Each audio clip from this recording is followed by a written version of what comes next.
Okay. All right. Good. Excellent. I needed to take some time up in class because I didn't have enough to talk about today. So this worked great. So what did we do last time? Well, last time we went to derivatives, and we already had talked about the derivative at a point, which is the slope of the tangent line, which tells us the instantaneous rate of change. But we can also think of the derivative as a function. So f prime of x is a function of x.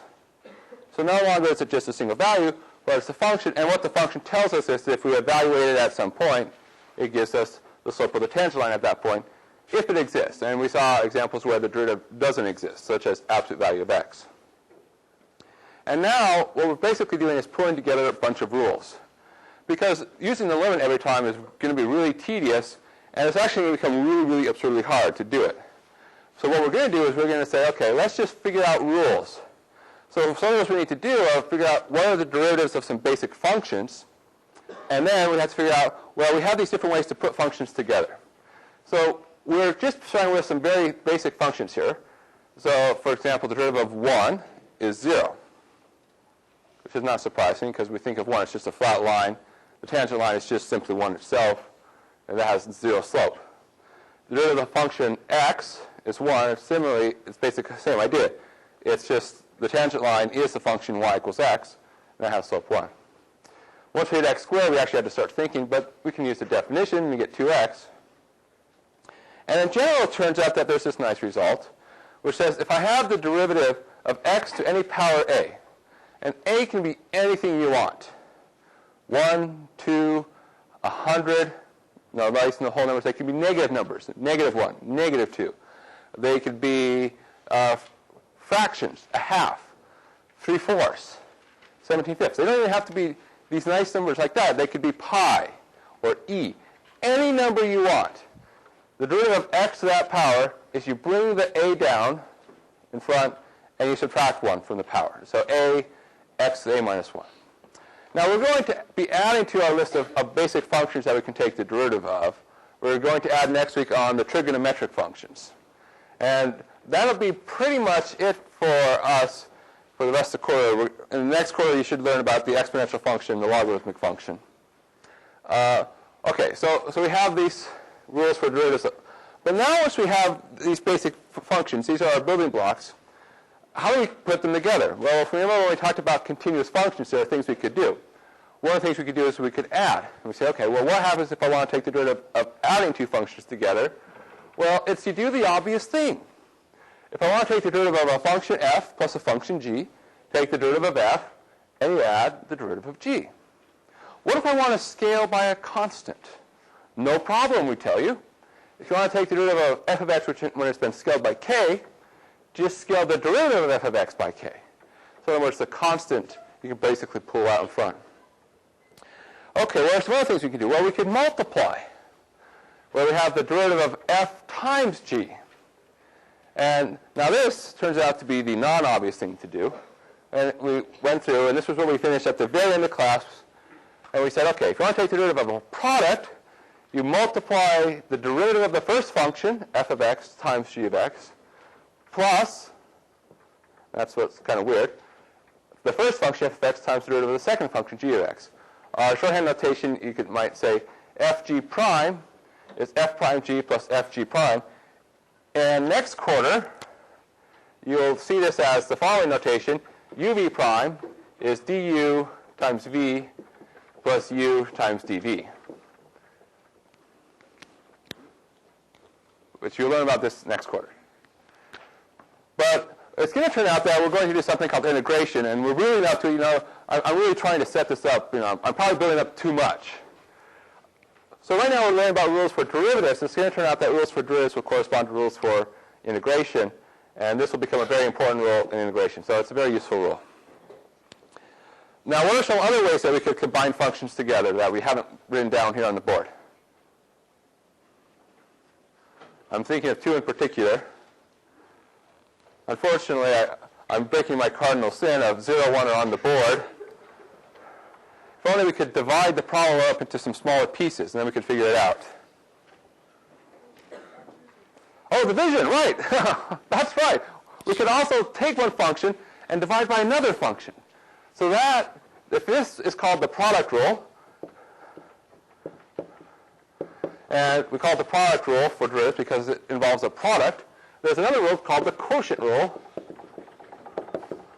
or if you like, the division rule. Because really quotient is just a fancy way of saying division. And that's, what if I want to take the derivative of two functions, one dividing the other? And we're not going to prove this. We'll just write it down. We're like, wow, ooh, ah. So the way you do this is you take the derivative of the top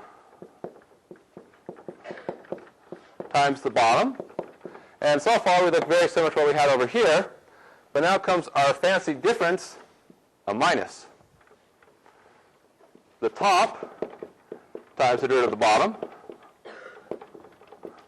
divided by the bottom function squared. Some people remember this as low d high minus high d low over low squared. If you want, you can think of this as f prime g minus f g prime over g squared. And it's not too hard to prove this.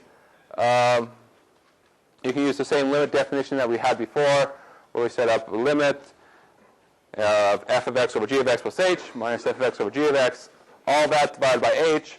You massage it, you play around with it for a few minutes. Do the same trick we did here where you add and subtract the same thing, and lo and behold, you get this popping out. And there are other ways to prove this as well.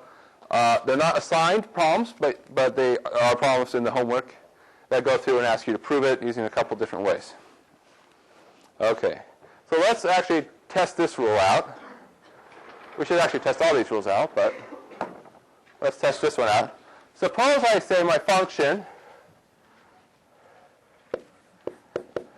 is the square root of x over x squared plus 1.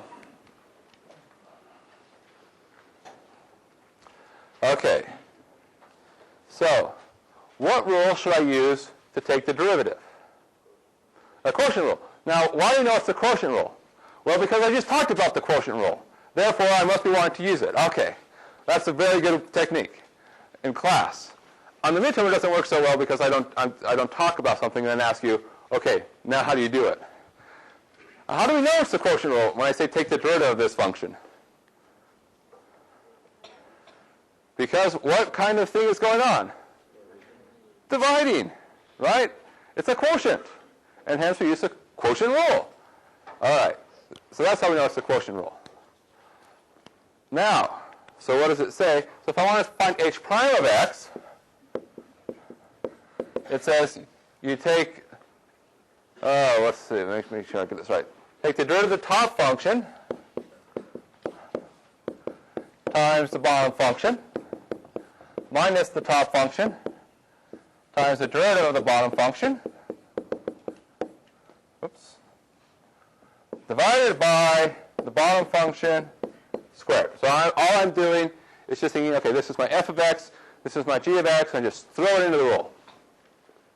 I haven't done anything except just say, put in the rule. Now, let's talk about the derivative of square root of x. What is the derivative of square root of x? 1/2. Yeah. So here's one of the tricks you learn in calculus. You know, we like the square root of x. You know, we like to use this little fancy little symbol here for square root. But when you're doing calculus, it's really kind of annoying to use that symbol. So what you do is you say, well, look, derivative of square root of x, that's just the same as saying derivative of x to the 1/2. So whenever you see square roots, just rewrite it x to the half. All right, that should be almost the thing you do automatically for any problem involving square root. Okay, and now we say, aha, lo and behold, it's of this form x to a power. And how do we take this? We bring the power down. We have x to the power minus 1, which is 1/2 x to negative 1/2. And we can rewrite it in a different way, but this is good enough for our purposes right now. So we have 1/2 x to negative 1/2 times x squared plus 1 minus, and I might as well just write it as x to 1/2 there. Okay, what's the derivative of x squared plus 1? Yeah, it's 2x. Now, what rule are we using? In fact, we're using 3 rules. You may not have thought about that when you said derivative of x squared plus 1 is 2x. And it's so ingrained into you already, which is awesome. So let's just step back and figure out which rules we use. What was the first rule we had to use to do the derivative of x squared plus 1? The first rule we had to use was the sum rule, which says if I have 2 things being added together, x squared and 1, I just take the derivative of the x squared and I take the derivative of the 1. So that was the first rule you used. And then you say, okay, the derivative of x squared, apply this rule, it's 2x. And the derivative of 1 is, apply that rule, is 0. So really, the derivative of x squared plus 1, we could say is 2x plus 0. But we usually don't like the plus 0, so that's why we just said 2x. But it's good to say, okay, what are we doing that? You don't need to go through and be this specific on the midterm, but it's good to get in the practice of seeing, how do I know? What am I doing here? If you can help break it down, and then you just say, practice, practice, practice until it's permanently ingrained into you. All right, so we have this. And what do? We can stop. You can play around with this some more, but that's essentially it. I mean, that is the answer. We figured it out. You can make it look pretty by rewriting stuff and gathering powers together. But I don't think we'll get much more out of it than this. Okay, so that was the quotient rule. Is there any other way that we can combine functions together? Oh, I'm sorry, there's a question about the quotient rule. Yes? Would it be acceptable to just put that down as an answer on the midterm? Depending upon who's grading it. Now, since I'm grading it and I control the TAs like puppets, then yes, you are fine. Yes, I'm not expecting you to kill yourself trying to simplify things. I've seen students go to these absolutely insane, incredible lengths to try to simplify things that really shouldn't be simplified. Now, usually in calculus midterms, we won't get anything this bad. And I'm trying to avoid the quotient rule. I don't know if I'm going to do it. I don't know if I'm going to succeed, but I'm going to try to avoid putting the quotient rule on the midterm, because I don't think it's really that cool. Product rule is awesome. Product rule rocks, because what you learn next quarter. Quotient rule, it's just one of those annoying things. Okay, so quotient rule. There's one other way that we could combine functions together. Does anybody remember what it is, or can they read my mind? Compose your thoughts here. Take your time. Composition. Yes, all right. Composition of functions. So remember that involves f of g of x. That's what we call composition of functions. So what's the derivative of that? To be done later. Now, unfortunately, I wish this was done today, because then I could really make the midterm great and glorious. Unfortunately, we don't learn it today, and so we're going to have to wait until the next midterm to really have fun using that rule. This is called the chain rule, in case you're wondering. All right. So we have all these rules, except that last one, which is going to be done later. And once we really have this, it's like, all right, now we can forget about all these limit things for taking derivatives. We have the rules. We just apply them, and we're happy.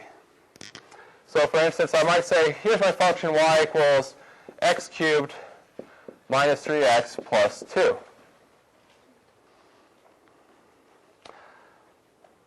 And I say, okay, what's the derivative of that? Well, what's the derivative of x cubed minus 3x plus 2?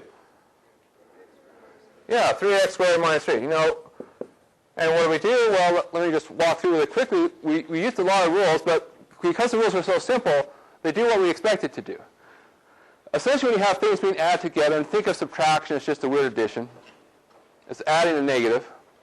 I just say, okay, take the derivative of x cubed. I apply this rule, 3x squared. Derivative of negative 3 times x, well, the negative 3 comes out. Derivative of x is 1, so it's like negative 3 times 1, which we just say is negative 3. And the derivative of 2, well, essentially it's the same as the derivative of 1. The derivative of any constant is 0. Okay. So y prime is 3x squared minus 3. And okay, so we can do that. But you might say, well, why did we do that? What's the point? Besides having to get a good grade in this class. Why would we do these things?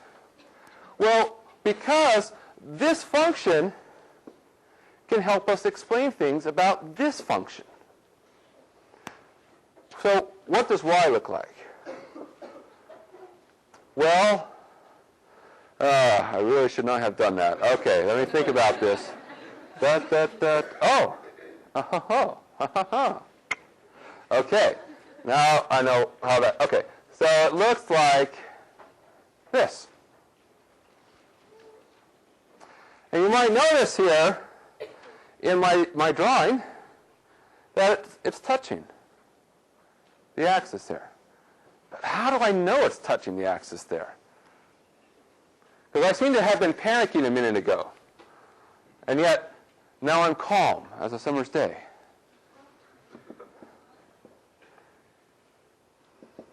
And I might ask you, where is that point? Well, let's think about this function y prime. Now, cubics are hard, but these quadratics are easy.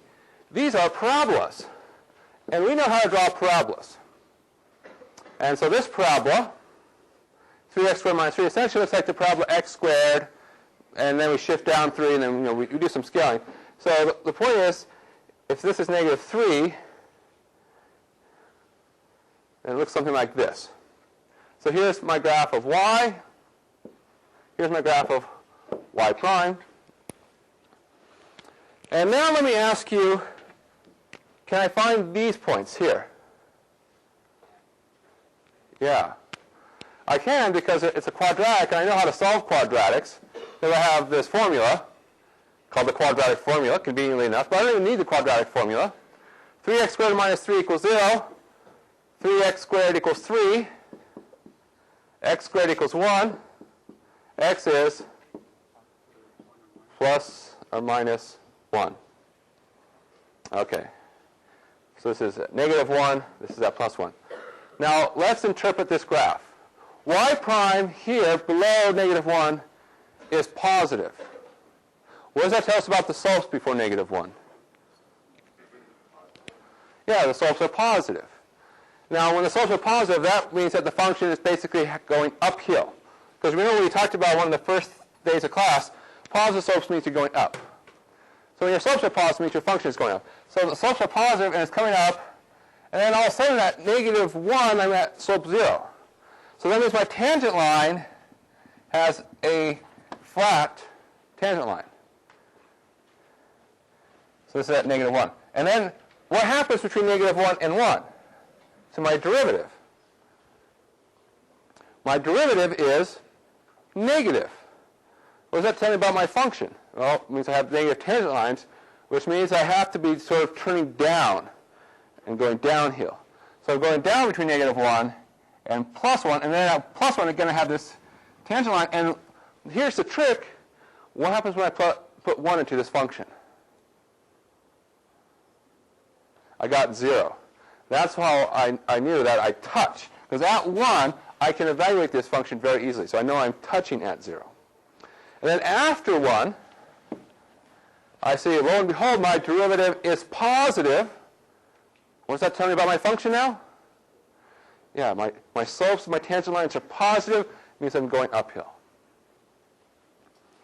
So once you know the derivative of the function, you really know a lot about the function. And you can use information about the derivative to give you information about the function. So for instance, we know that it's going to bottom out at 1. And we know that at 1 it touches the x-axis. That's how we know it touches the x-axis and before it turns up. We can also find this point right here. We plug negative 1 into there. And what do we get when you plug in negative 1? Okay, you get 4. So that somehow it peaks out here around negative 1 and peaks off at 4. And we're going to give names to these later on. We're going to use sophisticated names like maximum and sophisticated names like minimum, you know. But it's just all intuition. It's just saying, what does the derivative tell us? And this is stuff we're going to be talking about more in the next chapter. But the moral of the story to look forward to is that the derivative can give us information about the function itself.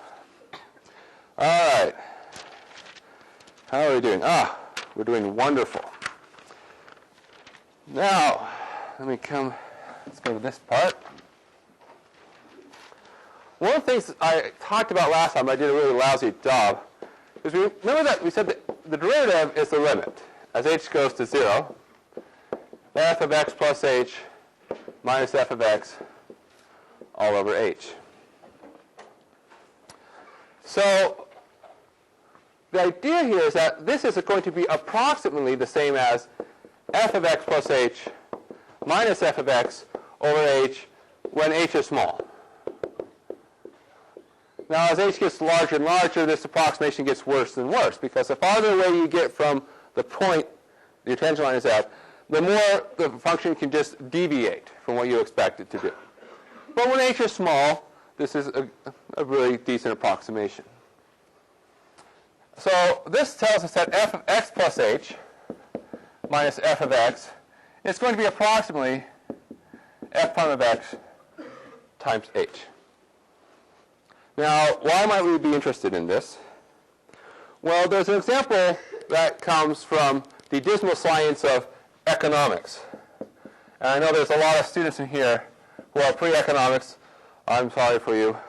I was an economics major when I was an undergraduate. True story. And at my university, I don't know if it's the same at UCLA, the economics majors always had the lowest GPA. And it's just because the economics professors, they're all cold, heartless, ruthless professors. And they don't believe in curves. But anyways, so in economics, there's something called marginal cost.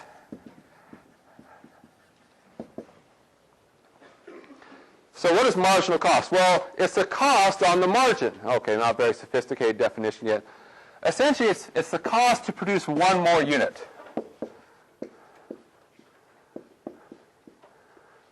Now, the way it used to work in economics is that they would draw a nice picture and tell a nice story, and that was pretty much good enough to be an economics professor. You have to be more sophisticated nowadays. We hold them to a higher standard now. So they would tell stories about this marginal cost. It's like, okay, how do we know when to stop production? Well, you look at the marginal cost, you look at the marginal revenue, and it's marginal cost equal marginal revenue. And they would tell the story about why it was happening, but it really is ridiculously easy when you see it in terms of economics, when you see it in terms of calculus. But, so in other words, the marginal cost is if I'm making 1,000 units. The marginal cost is how much does it make me, how much does it cost me to make 1,001? How much does that next unit cost me? Because the marginal cost is very interesting. It helps us make decisions about when to stop producing. At what level of production is optimal? And that's answered by marginal cost. Now, how do we figure out the marginal cost? Well, what is it? Suppose c of x is our cost function. Now, usually when we talk about production, we make whole units. We make 5 airplanes. We don't make 5.5 airplanes. That's not a very good airplane. So really, what we're talking about is kind of strange to use calculus, because calculus always has these sort of continuous variables. X can take on any number. And we usually talk about cost when we care about whole numbers. But that's okay. Turns out, it's all right. The world works great. It's like it was made to be calculus friendly. So cost function. So the marginal cost of x, well, it's simply the cost of how much does it cost you to make one more unit minus how much did it cost you to make the unit you're working with. So the cost of one additional unit minus the cost of the number of units you're currently making. Now, does it look like anything we have on the board? Looks a lot like the limit. I wonder if there's anything we have that we've talked about that looks kind of like.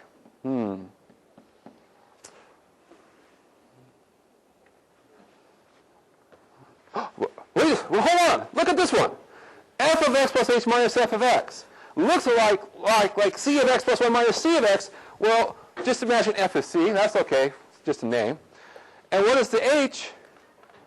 It's like 1, right? So in other words, the marginal cost is just a fancy way of saying it's approximately c prime of x times 1. And so oftentimes when we talk about marginal cost, instead of dealing with the actual thing like c of x plus 1 minus c of x, we can deal with the derivative. So when you take your economics courses and they talk about marginal cost, say, oh, yeah, it's just derivative. No problem.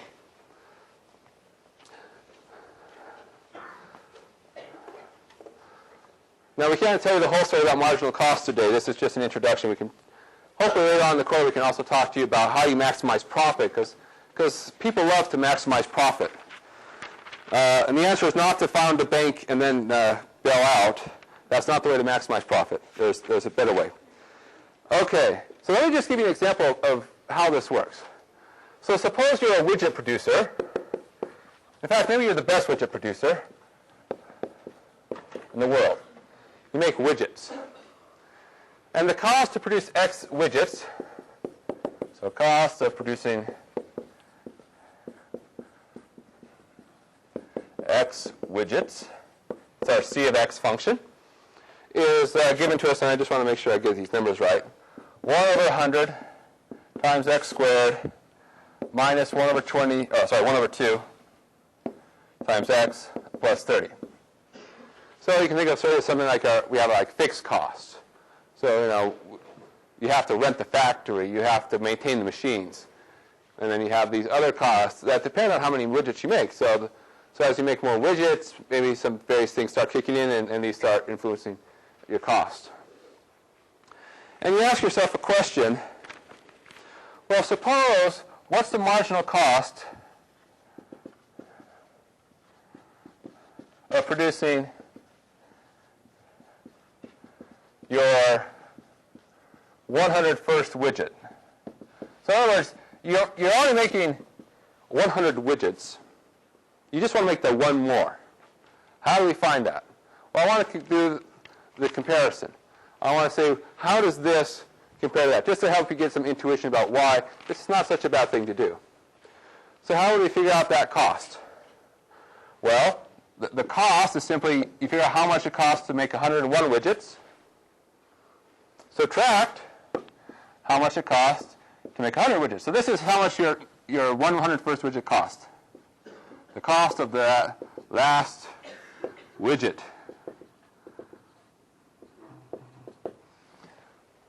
Okay, now fortunately you don't have to figure this out because I wrote it out before time. So the cost of 101 is $81.51. The cost of 100 is $80 even. And so the cost of making that last one cost you $1.51.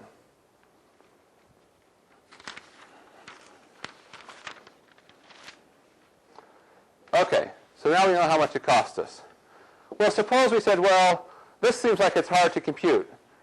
I don't know if I can do this on a test. So 101 squared over 100. That seems like it's going to be a large number.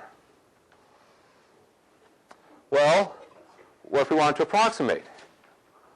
According to this, the rule says, look, if you want to know what it is, you just take the derivative and evaluate it at 100. So let's take the derivative. What's c prime of x?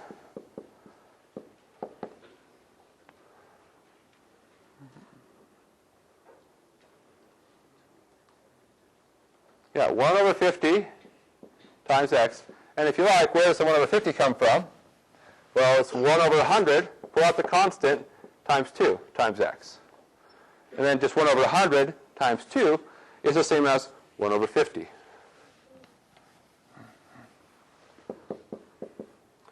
And then what else do we have? Minus a half times the 1, derivative of x. And what else? Plus 0. And the plus 0 doesn't, adding 0 doesn't change anything, so we usually don't write it down.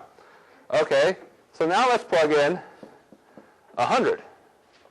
So that would be 1/50 times 100 minus a half. And now I feel much happier because I can do these kinds of calculations. What's 1 over 50 times 100? It's 2. 2 minus a half, which is also a way of saying 1.5, $1.50. Now, between these two calculations, which one would you rather have to do on a test? 101 squared divided by 100 minus 101 over 2 plus 30. Then do the same thing for 100. And you get $1.51. I would rather do this calculation, which is really ridiculously easy, and get $1.50. And notice, what should you notice about these? Well, they're pretty close.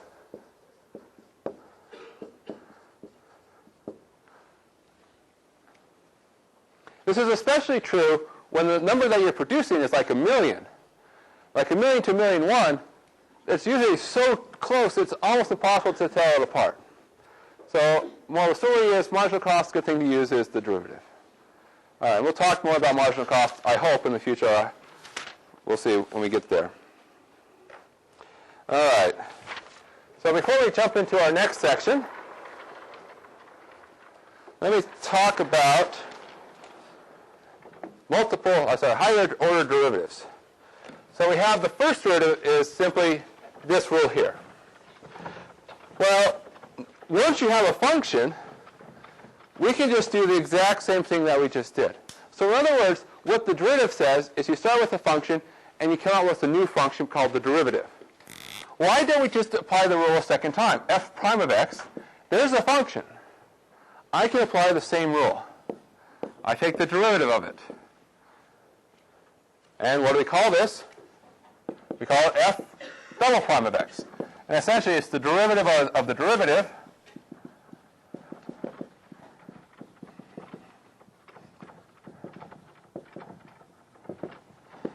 we usually call it the second derivative.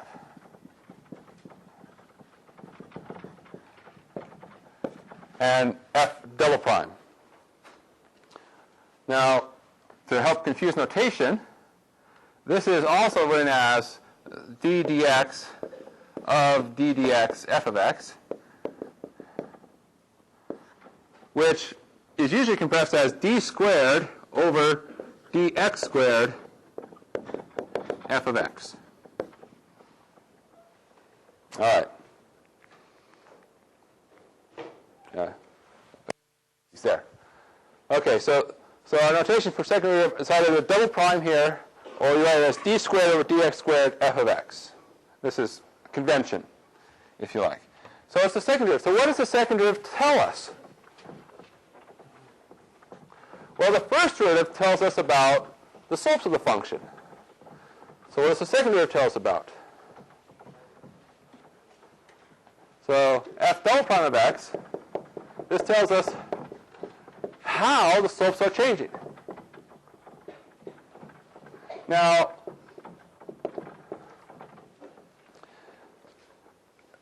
are they getting steeper? Are they getting shallower? So for instance, if I have a function, say, let's just say this is our function for a second here. So if this is our f of x, and I draw on some tangent lines, let's say I draw a tangent line here, and I draw a tangent line here. Well, notice what's happening to the tangent line. Well, this tangent line, this has a large positive slope. This has a positive slope, but it's not so large. So the slopes of the tangent lines are decreasing. And if I keep coming along here, I see that the slopes of the tangent lines continue to decrease. So here's an example where the slopes of the tangent lines are going down. So what would that tell us about the second derivative? Yeah, this is where the second derivative is negative. Because the second derivative tells us about the slopes of the tangent lines. Where the slopes of the tangent lines are decreasing is where the second derivative is negative. Just as much as when we talked about when the function is decreasing, that's where the derivative is negative. What about over here? Well, if I look at my slopes of my tangent lines, what's going on? In this area. Yeah, they're increasing. And that tells me something about my slopes. They're positive. Now let me give you the best rule of thumb for remembering about the second derivative. This is so good, you will never need to remember anything else about the second derivative if you just remember these pictures. And pictures are so memorable, you only need to memorize the pictures for the test, because you will never forget them. They're going to be permanently engraved into your head. All right, so have you had enough build up? Are you excited? Yes, all right, good. Here we go. When the second derivative is positive, it looks something like this kind of behavior. And we call this, by the way, concave up. We'll talk more about concavity later on. When the second derivative is negative, it's this kind of behavior. We call this concave down. And of course, when the second derivative is 0, we don't know what's going on. Okay, so this is how I remember the second derivative. So whenever I see the product of a curve that does something like this, you can even see that on this shape. The slopes are negative, then they're getting more and more positive until they get to 0, and then they're getting steeper and steeper. So when the second derivative is positive, it's doing something in this kind of behavior. Where the second derivative is negative, it's doing something in this behavior because you're starting out positive, but then you're decreasing to 0, and then you're going negative again. See, these are good. These are going to come back in a few weeks. So if you missed the lecture today and you're listening to the audio podcast, don't miss it the second time. Okay, concave up, concave down. Now, don't worry about concave up, concave down. We'll talk about that in a different lecture, but this is a way to remember the second derivative. So the second derivative tells us something about how the first derivative is changing, tells us about how the slopes are changing. Now, do we have to stop at the second derivative? And the answer is no. In fact, we can just keep going. As long as we keep getting a function out, we can keep taking derivatives as long as we want. So, for instance, f triple prime of x, this is the third derivative, or it's the derivative of f double prime.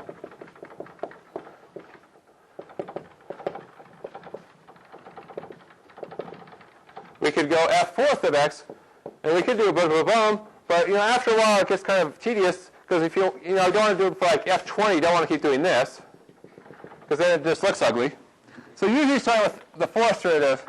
If you ever see it, and you probably won't for a while, except in homework, they'll put it in parentheses. So f4 of x is the derivative of the third derivative. So it's the fourth derivative. There's also notation for this. This is d3 over dx3 of f of x. This is d4 over dx4 f of x, so the fourth derivative of f of x. And in general, the nth derivative looks like, well, dn over dxn f of x. Okay, so let's just make up a function and just start taking derivatives. So suppose f of x, let's say is x to the fifth minus x to the 7/2 plus 23x. Suppose that's my function. What's the first derivative? F prime. Yeah, just the derivative of each piece. 5x to the fourth minus 7/2 times x to the 5/2. So you bring the 7/2 down, x to the 7/2 minus 1 is 5/2, plus 23. Because the derivative of x is just 1. Okay, what's the second derivative? Oh, there we go. Well, just keep doing the same rule. Bring the 4 down, times the 5, 20, x to the third. Yeah, bring the 5/2 down. 7/2 times 5/2 is 35/4. X to the 3/2. And then plus 0, because derivative of a constant is 0. What's the third derivative? Well, I'll write it down. 60x squared, the 3 comes down. 35 times 3 is, of course, 105 over 8, x to 1/2. And then we can keep going. The fourth derivative is 120x minus 105 over 16, x to the minus 1/2. The fifth derivative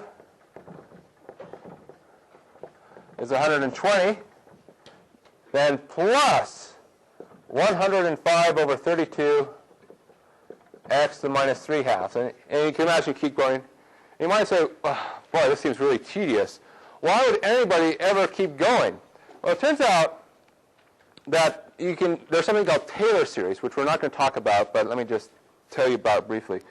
That lets you measure how a function is changing. And just like tangent lines are good approximation, Taylor series lets you take polynomials, which are good approximations. In fact, better and better approximations until you nail the function down. Now, before we go, let me just talk about one other thing. So now that we've had the second derivative, we can start getting to physics problems. Usually when we have physics problems, we let s of t equal position. I have no idea why s is the letter used for position. You would think if it was position, you'd use p, they would call it just scission or something. Why the S? I don't know. All right. What is V of t?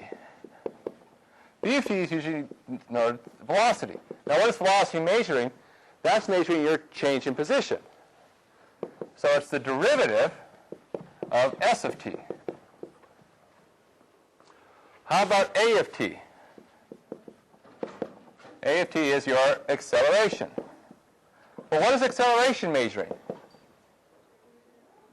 It's measuring your change in velocity. So if I want to know if my velocity is increasing or if my velocity is decreasing, and by how much, I look at its derivative. All right. Well, what's another way to say the derivative of velocity? Well, velocity is itself a derivative, so this is actually the second derivative of position. Now, let's say t is seconds and s is in meters. So this is meters. What's the units for velocity? Yeah, meters per second. What's the units for acceleration?